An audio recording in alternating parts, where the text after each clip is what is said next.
You tak kurang, you tak lebih. You sebenarnya lebih pada cukup. Lebih pada cukup. Dari salah perbuatan, kita selalu tengok apa orang ada.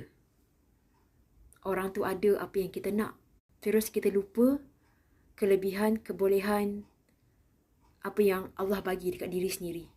Dan orang yang kita rasa macam dia ada sesuatu, orang tu macam ada lebih daripada kita, orang tu pun tak tahu yang kita cemburu atau nak compete ataupun cuba nak bandingkan diri dengan orang tu. Orang tu buat hal sendiri.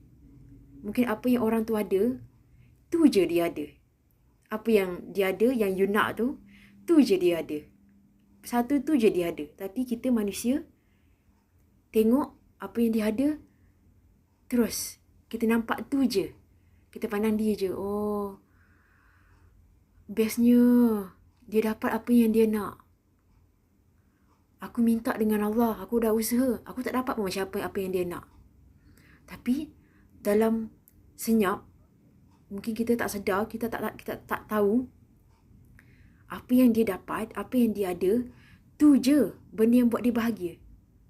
Tapi dekat mata kita, wow, dia sempurna. Kehidupan dia sempurna sebabkan satu benda tu.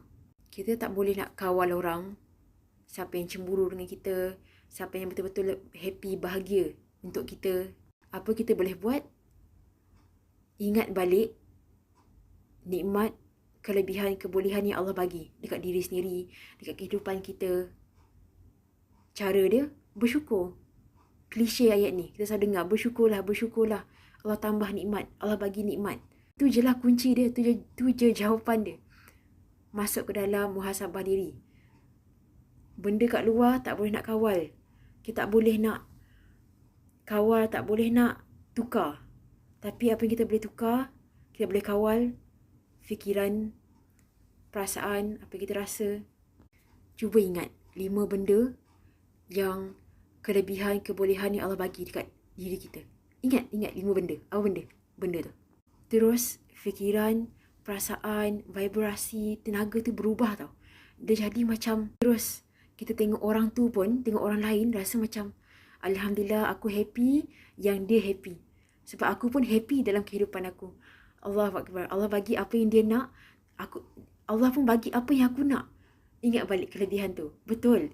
Perasaan, tenaga berubah. Cuba buat.